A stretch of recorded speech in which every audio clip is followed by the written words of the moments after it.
திமுக அணுகுமுறை மாற வேண்டும் என டி.ஆர். பாலு கூறியுள்ளார். சென்னை அடுத்த பல்லாவரத்தில் கலைஞரின் 103வது பிறந்தநாள் பட்டிமன்ற நிகழ்ச்சி முன்னாள் அமைச்சர் தாமோ அன்பரசன் தலைமையில் நடைபெற்றது. நகைச்சுவை புலவர் மா. ராமலிங்கம், திமுக பொருளாளர் டி.ஆர். பாலு, R.S. பாரதி, பல்லாவரம் முன்னாள் சட்டமன்ற உறுப்பினர் இ. கருணாநிதி உள்ளிட்டோர் இதில் பங்கேற்றனர்.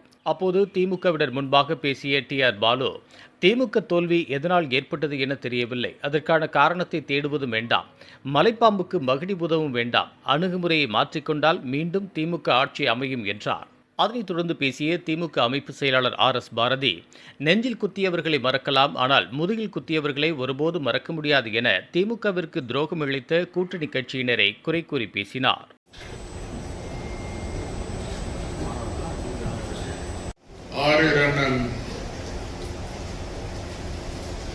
தலைவர் தலைமையேற்று நடத்திக் கொண்டிருக்கின்ற நம்முடைய மாவட்ட செயலாளர் தம்பி தாமோன் சிறப்பித்துக் கொண்டிருக்கின்ற மாவட்ட துணை செயலாளர் முன்னாள் சட்டப்பேரவை மூர்த்தி அவர்கள் உழைக்காத உழைப்பே என்ற தலைப்பில் ஒருநாட்டு வருகை தந்துள்ள முனைவர் சசி, கழகத்தினுடைய பொருளாளர், நாடாளுமன்ற குழு தலைவர் மரியாதைக்குரிய அண்ணன் டி.ஆர். பாலு அவர்கள், நிகழ்ச்சியில் சிறப்பித்துக் கொண்டிருக்கின்ற முன்னாள் சட்டப்பேரவை உறுப்பினர் தமிழ்மொழி அவர்களே, இதயவர்மன் அவர்களே, நிகழ்ச்சி அமைப்பாளர் தம்பி கோல்டு பிரகாஷ் அவர்களே, மாநகர இளைஞர் அமைப்பாளர் தம்பி சத்தியபுரம் அவர்களே, வருகை அத்தனை பேருக்கும் இந்த பட்டிமன்றத்தை சார்பிட்டு இன்று நடைபெறுகின்ற விழா மழை காலமாக இருந்தாலும் இது கோடை காலம்தான்.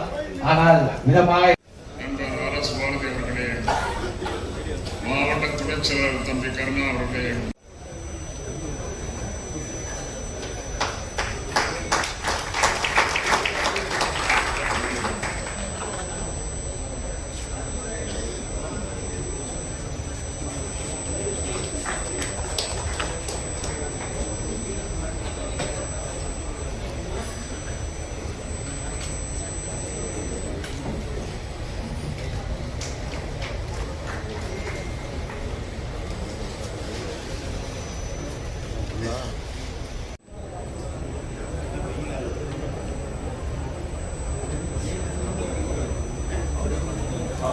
காஞ்சிபுரம் வடக்கு மாவட்ட திராவிட முன்னேற்றக் கழகத்தினுடைய சார்பிலே 103வது பிறந்த நாளை ஒட்டி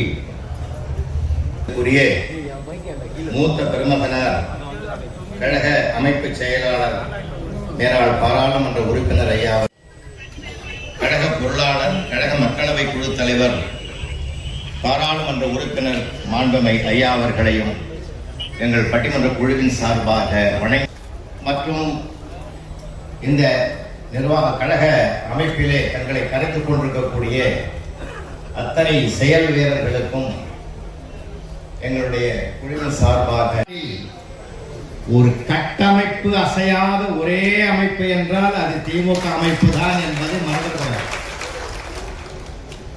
நீங்க சரித்திரத்தை புரட்டி அதை செயல்படுத்தப்பட்ட நிலை, மாண்புமிகு தளபதி அவர்களால் அதை பாராட்டு போற்றி வளர்க்கப்பட்ட நிலை இன்றும் மேலோங்கி நிற்கிறது என்றால் கடந்த 75 ஆண்டு கால இந்திய சரித்திர வரலாற்றை பெற்ற ஒரு இயக்கம்தான் திராவிட முன்னேற்ற கழக இயக்கம். ஆமா, அங்கங்க போட்ட கீத்துலாம் தென்னை ஓலையெல்லாம் சரியில்லை, அடிச்ச காத்துல கொஞ்சம் சலசலப்பா இருந்தது, அது வேற ஒன்றும் இல்லை. இப்படி சொல்றதுக்கு எவ்வளவு மனசு வேணும் சார்?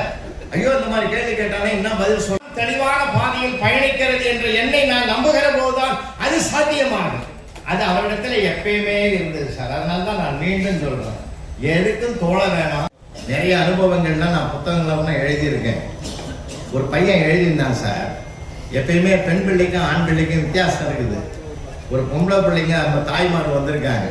இன்னைக்கும் உங்க வீட்லயும் பாருங்க, ஒரு கேள்விக்கு ஆன்சர் தெரிஞ்சா மட்டும் நிலைத்த புகழுக்கு அதுதான் காரணம் என்று பேசுவதற்கு வருகை தருகிறார். அவர்கள் பேசி முடித்த பிறகு நிறைவேற பாராட்டுதலுக்குரிய நிலைத்த புகழுக்கு அதுதான் காரணம் என்று பேசுவதற்கு வருகை தருகிறார். அவர்கள் பேசி முடித்த நிறைவடைகிற வரையிலே மகிழ்ச்சியை கையிலிடுங்கள், மனதை தயார்படுத்திக் கொள்ளுங்கள்.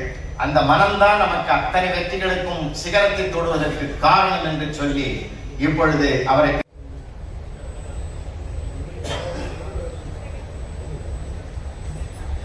கழகம் நல்ல கழகம் நம் பல்லாண்டுகளாக பணியாற்றி வருகின்ற பேரறிஞர் அண்ணா என்கின்ற டாக்டர் கலைஞர் என்கின்ற அறிவு கடலும் இணைந்து தொடங்கிய திராவிட முன்னேற்ற கழகம் என்கின்ற இந்த ஆலமரத்தை அசைப்பதற்கு கனவில் கூட யாரும் எண்ண முடியாது என்கின்ற நம்பிக்கையோடு அமர்ந்திருக்கின்ற நம்முடைய தளபதியினுடைய உயிரினும் மேலானவர்களே, இந்த நிகழ்வை ஏற்பாடு செய்து நடத்தி கொண்டிருக்கின்ற எங்கள் இதயத்தை கொண்டிருக்கின்ற மரியாதைக்குரிய முன்னாள் சட்டமன்ற உறுப்பினர் அவர்களே, முன்னாள் முன்னணி தலைவர்களே, கழகத்தின் உடன்பிறப்புகளே, உங்கள் அத்துணை பேருக்கும் இந்த மாலை நேரத்திலே என்னுடைய பணிவு கலந்த வணக்கம். மாற்று கருத்தும் இருப்பதற்கு வாய்ப்பில்லை. ஆனா தலைவர் கலைஞர் 1960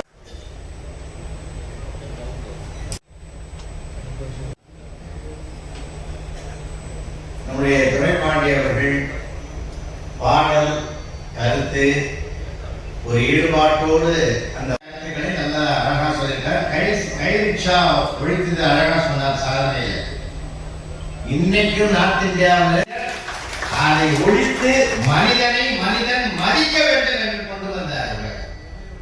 இன்னைக்கு நார்த் இந்தியாவில் அந்த பழக்கம் இருக்கு. நிறைய பேருக்கு நம்ம அதை பார்க்கணும். நமக்கே பிரசன்ஸ் மைண்ட் நிறைய இடங்கள்ல வரும் தெரியுமா. சமீபத்தில் அதோடு சொல்லி அவரை கூப்பிடுறாங்க. சமீபத்தில் ஒரு ஊருக்கு போயிருந்தோம். நீங்க தொடங்கிடலாம். நான் கேட்டேன், இது எப்போ புறப்பாடு ஆகுதுன்னு கேட்டேன். யாருக்காவது அருள் வந்து வார்த்தை சொன்னாதான் புறப்பாடு ஆகும். புறப்பாடு ஆகும்போது நாங்கெல்லாம் பயந்து வேண்டிக்கிறோம். அப்போ ஒரு 10 நிமிஷத்துல எல்லாம் நடந்ததெல்லாம் சந்தோஷம்தான். ஆகண்டா புறப்பாடு ஆகணும் அப்படின்னு ஒரு அசரீரி கார்ல ஏறி உட்காந்து டிரைவர், அவன் பேர் மணி, தம்பி பல பசங்களை வேன்ல ஏற்று போகணும். நீங்க பார்த்து மணிக்கணக்கில் உட்காந்து ராத்திரி 2 மணிக்கு பஸ் மணிட்டு கேட்கணும். நானே அவ்வளோதான் சொல்றேன். அந்த ப்ரொசஸ் ஆஃப் மைண்ட் அது சமயத்துல அதாவது சமயோசிதம் நமக்கு அந்த வார்த்தை ரொம்ப அருமையா பேசியிருக்கிறார். நல்லா பேசினாரா இல்லைங்களாங்க. நான் ஒரு பேச்சாளனுக்கு கைத்தட்டேன். அவன் வீட்டில் போனா என்ன பேசினாலும் கைத்தட்டுவாங்களா. ஏற்கனவே அந்த அம்மா திட்டிங்குது. இப்போ இதுக்கெல்லாம் முனைவர் பேராசிரியர் சசிகுமார் அவர்கள் தான்.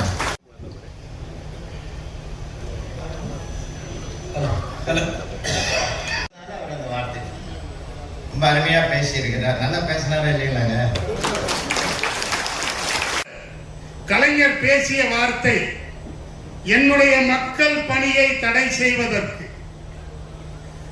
என் தலையில் இருக்கும் மகுடத்தை வேண்டுமானால் யாராவது பறிக்கலாம், ஆனால் என் பிறப்புகளை பார்த்து ஒரே ஒரு வரி, நீங்கள் எல்லாம் கூடி கலைகிற காக்கைகள் அல்ல. நீங்கள் எல்லாம் கூடி கலைகிற காக்கைகள் அல்ல, கூடி பொழிகிற மேகங்கள் என்பதை உங்களுடைய தலைப்பு கொடுத்திருக்கீங்க. முத்தமிழ் அறிஞர் கலைஞர் அவர்களின் நிலைத்த புகழுக்கு, அதை கவனிக்கணும். நிலைத்த புகழுக்கு காரணம் சரித்திர சாதனையா சளைக்காத உழைப்பான்னு கேட்டிருக்கீங்க. இன்னைக்கு உழைக்காத ஆட்களே கிடையாது. எல்லாருமே உழைச்சிட்டு தான் இருக்கும். உழைக்கிற எல்லாரும் அன்னைக்கு முத்தமிழறிஞர் டாக்டர் கலைஞர் அவர்கள் விதைகள் தா, சுவையோடு கவிதைகள் தா, தமிழே நாளும் நீ பாடு, அமுதே தமிழே அழகிய மொழியே எனதுயிரே. அம்மையா வாழ்ந்துட்டு இருக்கோம். எங்க கிட்ட நீங்க தன்னம்பிக்கையை கத்துக்கிட்டனுங்க பெண்கள்கிட்ட. ஆனா கலைஞர் வந்த பிறகுதான் எங்களுக்கு ஒரு மரியாதை கிடைச்சது. அதுக்கு நல்ல மரியாதை கிடையாது. பாருங்க, கலெக்டர் மேடம் வாங்க, மேயர் மேடம் வாங்க, கவுன்சிலர் மேடம் வாங்க. எங்க ஒன்று சிந்திச்சு பாருங்க. ஆன்மீகம் பெண்களை தெய்வமாக்கியது, முதலாளித்துவம் பெண்களை அடிமையாக்கியது, திராவிட முன்னேற்ற கழகம் தான் பெண்களை தலைமையாக்கியது என்பது கொடும் தாக்கம். இரண்டாவது அது முடிந்த பிறகு அடுத்த உடனே மழை வெள்ளம். இரண்டையும் சந்தித்து காலியாக இருந்த கஜானாவுக்கும் வரவை வைத்து ஆட்சியை சிறப்பாக நடத்தி பொற்கால ஆட்சியாக நடத்தி இருக்கிறார் என்றால் சிந்தித்து பார்க்க வேண்டும். அப்படிப்பட்ட ஒரு இதயம், அப்படிப்பட்ட ஒரு பக்குவத்தை பெற்றவர்கள்தான் இந்த இயக்கத்தை தமிழகத்தில் பல்வேறு தேர்தல்கள் வந்த தேர்தலில் பல தேர்தல்களில் நாம் தோற்றிருக்கிறோம், பல தேர்தல்களில் வெற்றி வாய்ப்பு இழந்திருக்கிறோம். வெற்றி வாய்ப்பை இழந்த நேரத்தில் எல்லாம் நமக்கு என்ன காரணம் என்று நன்றாகவே தெரியும். ஆனால் இந்த முறை எப்படி இந்த வெற்றி வாய்ப்பை இழந்தோம் என்று இதுவரை யாருக்கும் தெரியாத ஒன்றதாக இருக்கிறது. அதற்காக அந்த கவலைப்பட்டு அதை ஆராய்ந்து கொண்டிருக்க வேண்டிய அவசியம் இல்லை. தலைவர் ஒரு திரைக்கதையிலே சொல்லுவார், மலைப்பாம்பை மயக்குவதற்கு மகுடி வாசித்து பிரயோஜனம் இல்லை என்று சொல்வார்கள். ஆகவே இது மலைப்பாம்பு உள்ளே நுழைந்து விட்டது. இதை அடக்குவதற்கு அல்லது அதை கொள்வதற்கு மகுடி வாசித்து பிரயோஜனம் இல்லை. அதற்கு தனியாக என்ன முறையை கையாள வேண்டுமோ அதை கையாள வேண்டும். அந்த முறை எது என்பதைத்தான் நாம் சிந்தித்து செயல்பட வேண்டிய நிலையிலே நாம் இருக்கிறோம்.